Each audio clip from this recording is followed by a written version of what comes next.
Alors, dans cette vidéo, on va voir comment on fait pour que la page là, se rafraîchisse automatiquement. Car là, si je tape du texte, je vais écrire test. Si je fais envoyer, on voit que le texte n'apparaît pas. Par contre, si j'actualise, on voit qu'il apparaît. Donc, c'est quoi le problème? Donc, si je vais sur Source Component Feed, donc on voit que j'ai mon composant général feed. Donc, il y a feed new post, c'est celui où je tape du texte et après j'envoie ça sur le backend. Et après, j'ai un composant feed display post qui va afficher les données qu'il y a sur la base de données. Bien sûr, ça passe aussi par le backend. Donc lui, il envoie dans la base de données, lui, il va chercher dans la base de données. Le gros souci, c'est que les deux ne communiquent pas entre eux. Donc ça veut dire que lui, là, lorsqu'il envoie un message sur la base de données, lui, il ne le sait pas. Et donc, ça pose un souci parce que là, je suis dans le composant. On sait que pour afficher de nouveaux messages, il faut faire un re-render du composant et pour ça on a useEffects et son travail. Mais il faut y passer une variable dans le tableau des dépendances. Donc il va falloir que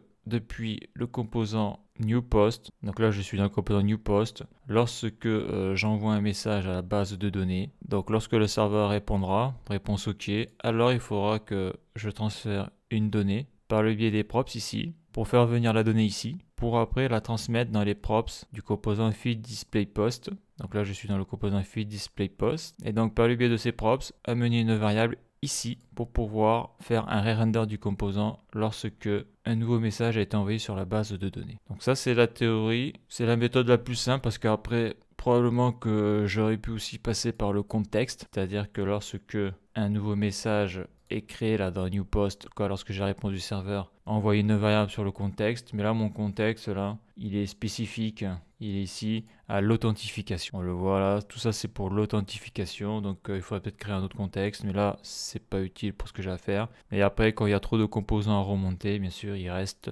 Redux. C'est son boulot et surtout quand il y a des mises à jour très fréquentes, on doit passer par Redux. Mais là, l'utilisation de Redux c'est une autre paire de manches. C'est beaucoup plus complexe, surtout lorsque l'on attaque le réduceur. Donc là dans cette vidéo, on va voir comment indiquer à ce composant-là qu'il doit re-render. Et quand je dis re-render, dans le cas de feed display post, en réalité, c'est juste relancer la fonction fetch get message handler, donc c'est-à-dire faire une requête get pour aller chercher les données sur le serveur. Donc je me mets sur le feed général. On sait que pour transmettre de la donnée d'un composant parent vers un enfant, on passe ça sur des props. On passe un objet, on passe ce que l'on veut. Par contre, on sait que si on veut faire passer de la donnée d'un enfant vers un parent, c'est-à-dire remonter l'information, on doit passer ça dans une fonction. Donc cette fonction, je vais la mettre ici, sur le composant général. Je vais l'appeler onUpdate. Donc il y en a qui disent qu'il faut mettre le terme on devant le nom de la fonction lorsque c'est une fonction que l'on va faire remonter d'un composant enfant vers parent. Donc là au moins tu sais que celle-là, sa fonction, c'est pour transmettre de l'information d'un composant à un autre composant. Donc c'est une fonction. Qu'est-ce qu'il me dit là? Que j'ai oublié les parenthèses légales. Donc là c'est ma fonction onUpdate. Donc déjà, je vais y mettre un console log pour savoir si ça s'exécute bien tout ça. Je suis dans onDate. Donc ça c'est pour le debug, ça. C'est pour savoir où je me trouve là, dans le programme. D'ailleurs, pour que ça soit plus clair, je vais mettre un commentaire. Donc ce commentaire, c'est remonter l'information que la transmette pour indiquer qu'un message a bien été envoyé vers la base de données pour pouvoir faire un re-render dans le composant feed display port et remonter l'information de feed new post. Voilà l'objectif de cette fonction. Donc l'information que je vais faire monter de feed new post, il va falloir que je la mette dans une variable. Donc je vais déclarer une variable et je vais appeler ça const message update. Parce que moi ce que je veux c'est pas tant le contenu du message, hein, je m'en fous un peu. Moi, ce que je veux, c'est qu'il y ait un changement d'état, car le useEffect va fonctionner au changement d'état. S'il y a un changement d'état dans la variable, il s'exécute, il relance un render, donc il fait un re-render. Donc si je mets une variable, dedans, il va falloir que j'y mette une valeur. Donc je vais l'appeler message. En réalité, c'est le message que je vais faire ici, que je vais envoyer là-dedans. Donc là, on voit que message is not defined, donc il faut que je crée un state. Donc le state, message, set message, égale use state, je le mets à nul. Voilà, donc ça fait une erreur de moins. Donc là, je suis dans une fonction, mon but, c'est dans le composant feed display port, donc d'exécuter cette fonction-là et de mettre sa donnée dans cette variable-là, message update. Donc bien sûr, cette fonction-là, la première fois, sera exécutée dans le composant feed new post. Le but, c'est de mettre le message que j'ai envoyé ici. Et donc, quand cette fonction va être exécutée à l'intérieur de feed new post, il va falloir que je passe le message dans les arguments de la fonction. Donc cette fonction a besoin d'un paramètre et je vais l'appeler message. Donc l'idée c'est quoi? Ici la fonction exécutée, dedans j'y passe le message va ici et ça met à jour la variable message update. Pourquoi je mets à jour cette variable là? Parce que déjà son nom il est clair, hein, c'est pour indiquer les mises à jour de messages. Et donc là ce que je peux faire, c'est un console log de message update pour savoir vraiment s'il y a une donnée à l'intérieur. Là je dis que je suis dans on update. Voilà, et après je vais mettre à jour le state, set message. Donc pourquoi je ne mets pas message update ici? C'est parce que le nom est plus court. Donc CTRL-C, CTRL-V, voilà. Donc une fois que j'aurai reçu la donnée et que j'aurai mis ici la variable message à jour,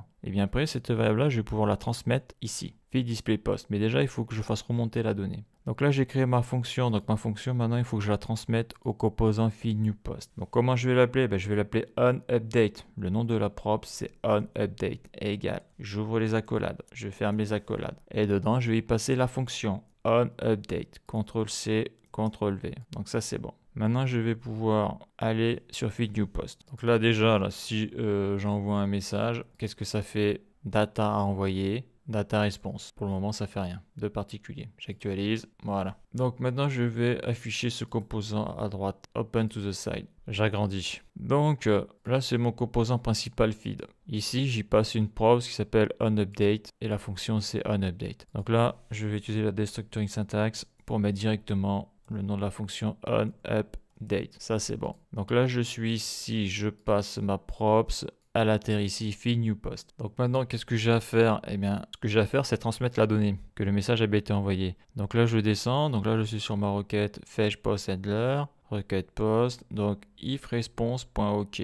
Donc si le serveur répond OK, ça veut dire que le message a été envoyé. Donc je mets un set message et à l'intérieur, je mets une string vide. Et bien là, qu'est-ce que je vais faire? Donc je vais appeler ma fonction onUpdate. Et dedans, je vais y mettre le state message. Pourquoi? Parce que là, je ne l'ai pas dit, mais là, pour stocker le contenu du message, on a le state message ici. Là. Et on le voit, le state message. Donc le message que tu envoies, là, il est pris là quand tu tapes. Hein, et donc tu envoies ton message. Et lorsqu'il est envoyé, donc le state message se met à 0, c'est-à-dire que tu y mets une chaîne de caractères vide pour le prochain message. Donc là, la personne écrit son message dans le text area. Donc ce message va se mettre dans le state ici. Donc lorsque l'envoi se fait, d'ailleurs je vais monter ça. Le message va être envoyé par le biais de la fonction que je passe dans la props. Et ça, là après ça se mettra à 0. Donc ça c'est la première partie. Donc là théoriquement le composant feed new post doit m'envoyer l'information dans le composant feed. Donc je vais contrôler ça. Donc j'actualise au cas où au niveau du code c'est bon. Donc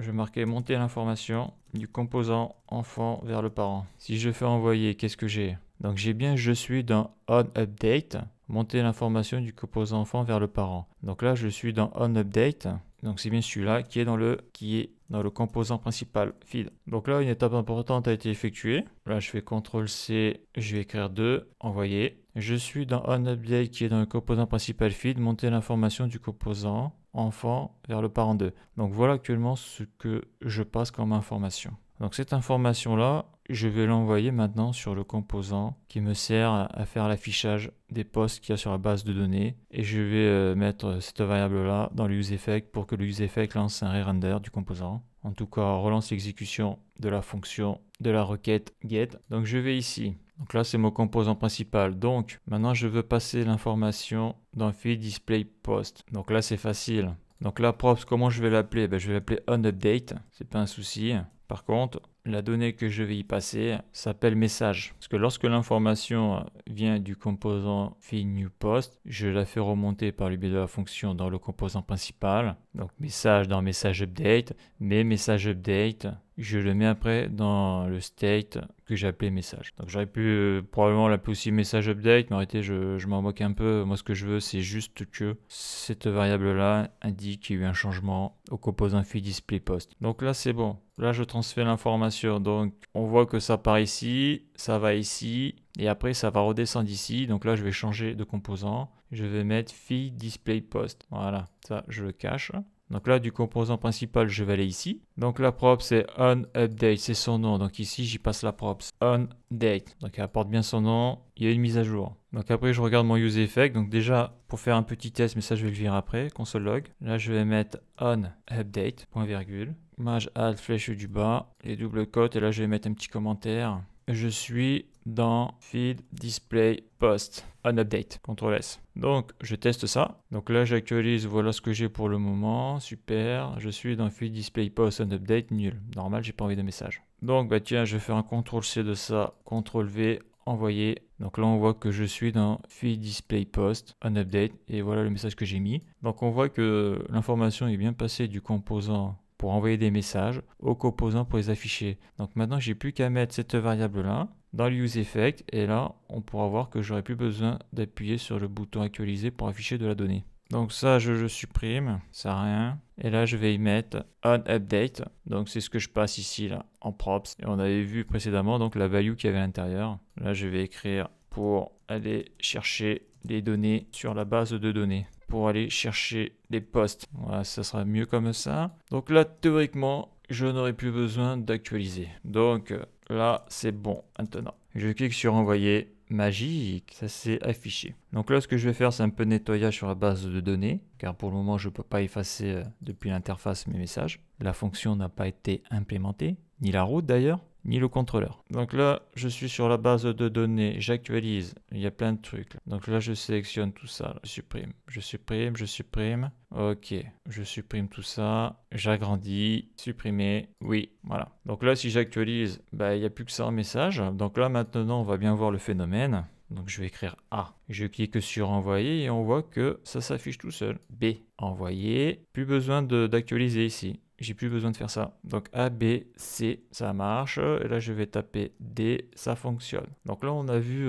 comment faire en sorte que le composant là, pour afficher les postes, se render tout seul suite à un envoi de message de l'autre composant là qui sert à envoyer des messages à base de données. Donc ça, c'est une étape importante. Donc là, maintenant, le souci, c'est que le message le plus récent est tout en bas de la pile. Ça, c'est pas bon, ça. Là, ce qu'il va falloir faire, là, c'est inverser ça. C'est-à-dire que le message le plus récent doit être tout en haut de la pile. C'est pour ça que je mets des lettres comme ça, là. Voilà. Donc là, actuellement, ça affiche toutes les données. Hein. Après, vers la fin, il faudra faire ce que l'on appelle un scroll infini. C'est-à-dire que tu affiches, par exemple, 10 messages. Et dès que tu es tout en bas, tu réaffiches 10 autres messages et ainsi de suite. Parce que là, comme est codé mon affichage, si j'ai 2000 messages, les 2000 messages vont s'afficher. Ça, il faut pas l'oublier, mais ça, c'est quand tout fonctionne que tu fais ce genre de choses. Donc là, actuellement, une autre étape vient d'être franchie. C'est l'affichage des données de manière automatique, sans actualiser. Ça fonctionne. Donc la suite dans le prochain épisode.